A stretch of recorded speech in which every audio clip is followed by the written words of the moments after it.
Chat, we back with another video, back with another episode of React with Max, bro. No cap. This episode, we got Djutv talking about he exposed why the real reason why he left OTF and won and all this and that. Let's see what's going on. It's a lot going on in Chicago, chat. I ain't gonna lie. There's a lot going on in Chicago. Von had this aura about himself, this demeanor about himself that made anybody around him want to be a gangster. Right. So, in so many words, you're saying he influenced Durk to want to be a gangster. If I could tell you anything, Unc, I will tell you that I do feel like Von kind of made Durk turn the savage up. Damn. That's crazy, because Durk was doing this shit, supposed to be doing this shit way before Von even came in the picture. So that's crazy.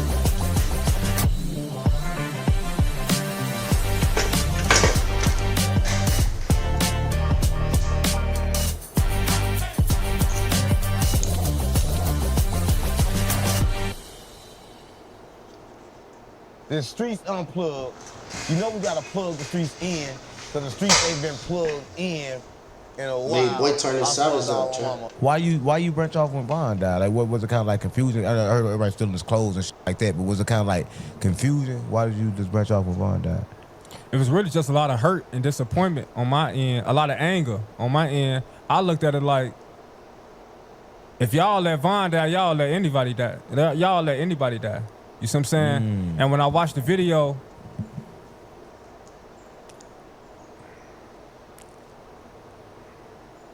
Expose that shit, DJ.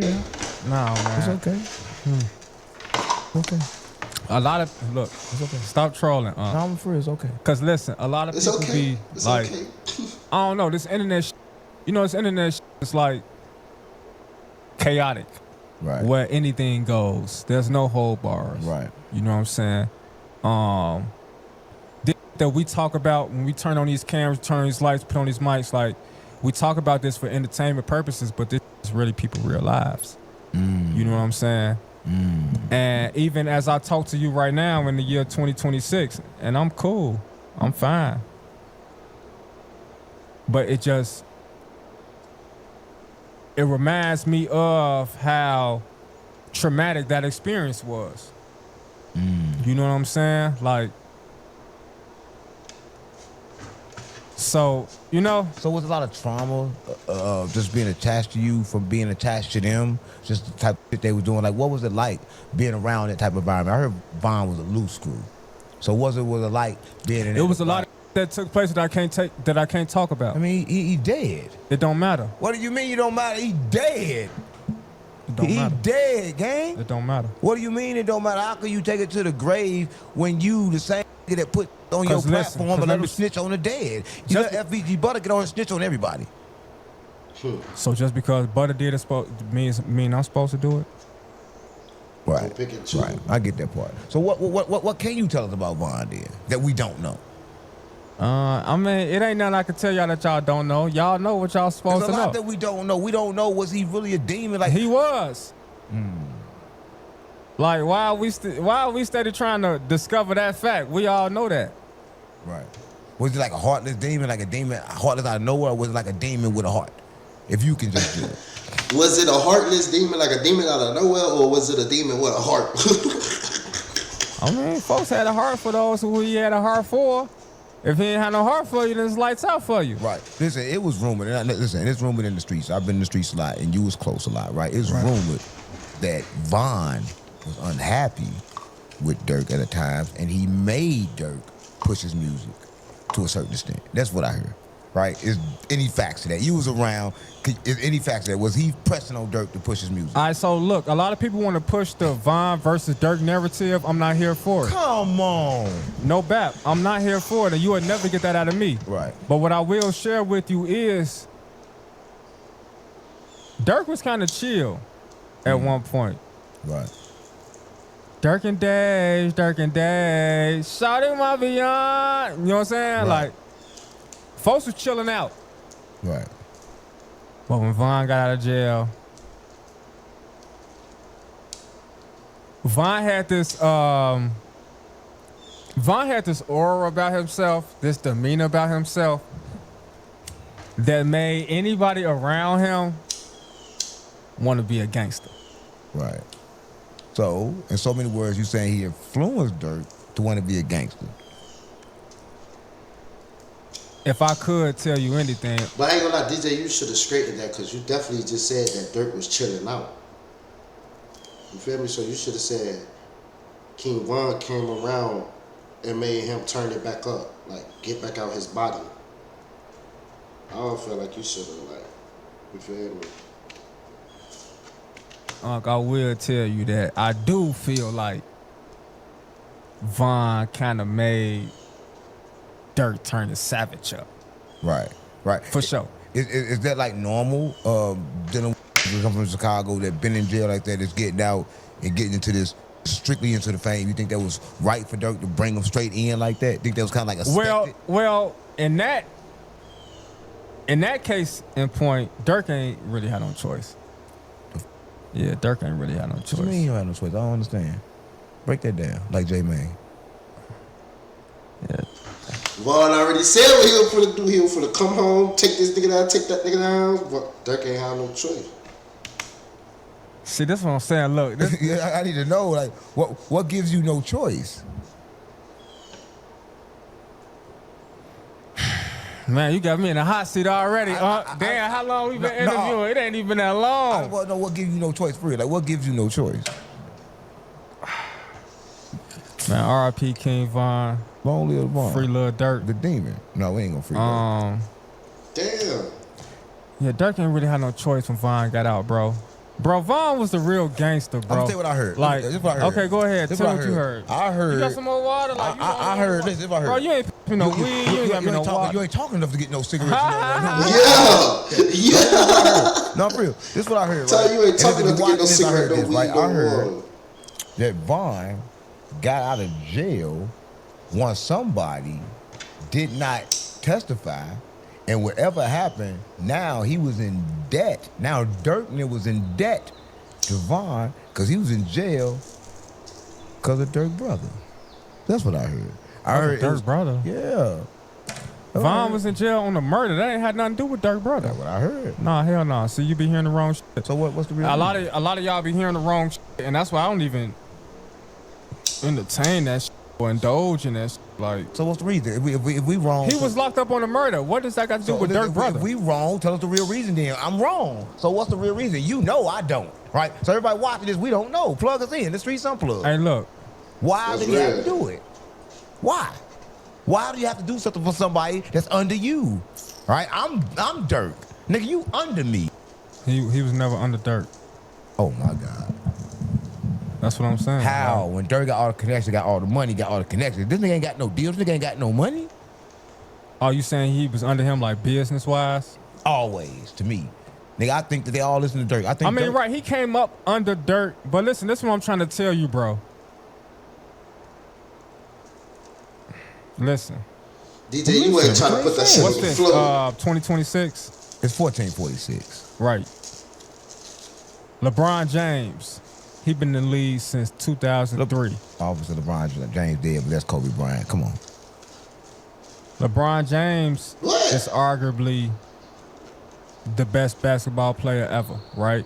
And when I say arguably, it's because you would either argue Kobe Bryant or Michael Jordan. Right. You know what I'm saying? When we talk about King Von, we talking about a real gangster, okay? When we talk about the word gangster, that I guess nowadays that's objective or subjective or whatever. You feel me? People got their own different perspectives of it. Right. It wasn't no control in that man. It was either get in line with what he got going on or you getting your ass up. Point blank period. I heard that. I heard that Durk wasn't dropping certain people's songs like Mimo. It wasn't no certain people's songs. Mimo 600. Come on now. Mimo 600 came right here. He said right here, and he told me that Von pressed the shit out of Durk. All right, so listen here, Unc. When I was on the plane and I was flying here and I was thinking about our interview, Right. I said if he asked me about Mimo, I'm going to definitely that's that topic. No, and I don't. we can't. No, listen. You told me No. Nemo was sleeping on your couch. See, you going too far. That's an interview that wasn't released, so that's between me and you. But this is what I'm trying to tell you. I ain't trying to go there with Mimo because it's too personal, and I ain't trying to, folks. You feel me? I'm gonna let him have the internet. Gang, last time I seen that you was on the internet already in the out of Mimo. And I left it there. That's the last clip we remember of And I you. left it there. He sit there and just took it. He didn't say He nothing had to. And that's why I left it there, because he took it like he was supposed to. He didn't antagonize me.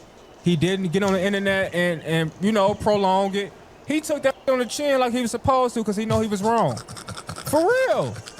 I didn't say nothing wrong to dude. Man, you know what you did to him? You for it to be Mimo 600. He, when I interviewed him for the first time and he got on Clubhouse and was lying to everybody, telling them I paid him $10,000 for that interview. That was bogus. Because then started coming at me like, oh damn, what's up, DJU? Mimo said you gave him $10. How much you got for me? You feel me? That lie that Mimo told on Clubhouse really did damage my business for a while, because it really was coming at me like that, bro. And I told Mimo that, and he thought that was funny. And when he thought that was funny, I said, oh, okay, I got something for your ass. Right. And what's that you had for him? That's why you did that to him? That's how the interview came out. Right. Because I told him that, what I just shared with you, I told him that before we started filming. Okay? I live in Minnesota. I flew Mimo out from Atlanta to Minnesota. Mimo live in Atlanta. I flew him out to come get with me so we could do this interview. He was there personally when you did that. Didn't I tell you he slept on my couch? Yeah. You feel me? So what I'm trying to tell you is, this is the conversation we had before we got on camera. I said, hey, look, Mimo, I ain't gonna lie, bro. I fuck with you, you cool, you know what I'm saying, whatever. But when you got on Clubhouse and was lying to people about how much I paid you for the interview and telling people I paid you $10,000 for the interview, that fucked up my business for a little minute, brother. Because you had coming at me crazy. Right. And Mimo started laughing. And even when he started laughing, I said, come on, bro, that's not funny. Like, I'm damn near being serious right now. Like, you know what I'm saying? Like, Right. I'm really trying to have a serious Right, conversation. well, they can pay. Bro, it's a time and place for everything. We could joke, we could laugh, but right now I'm being serious. Right. And he continued to laugh. And so I told him, I said, look, Mimo, that's not funny. And you can't be doing like that. Right. You feel me, when it come to business. And Mimo responded to me in a way like, bro, you know I'm a rapper, bro. You know we gotta, what? You know we gotta make it look good. This is what he told me. And I said, don't make it look good on my name, on my business, on my dollar. You feel me? You front of your... Fuck with. And so when he gave me that type of response, that built my energy to where I was like, oh, okay, when we sit down and interview, I'm just finna treat his ass. Right. And you did treat him. But speaking of Mimo, he's going viral right now. For doing what? For being, they say, 40 years old, dressing and holding guns and money like you're 16. Cause he's still trying to prove himself to some people that don't give a about him. Let me tell you something. Shout out to Mimo 600. And I say the shout out to, no, listen, I say shout out because I know you got kids, bro. And since I became a father, I have became sensitive to that subject. Right. Okay? I fuck with Yella because of how he come with his kids. All his kids in there, right? Right. That's what I fuck with. If it weren't for the kids, it definitely would be You feel me? Right. Mimo is still trying to prove himself to people that don't give a about him. Right. You feel me? The people that once gave a about him no longer gives a about him. Right. Why? Because of the way he run his mouth. Right. You feel me? The way he get on these interviews and be talking like he's so cool, he's so tough, he's so gangster. Come on, bro. We know what really going on with you. So that's why I was saying before I got off into this rant that I ain't really want to talk about, bro, because I know how bro move. I know how his life is personally. Right. And I'm the type of bro, if you hit me, I'm going to hit low. Right. I'm going to come with a low blow. I'm going to hit you in your balls. Right. Right. That shit go hurt. Right.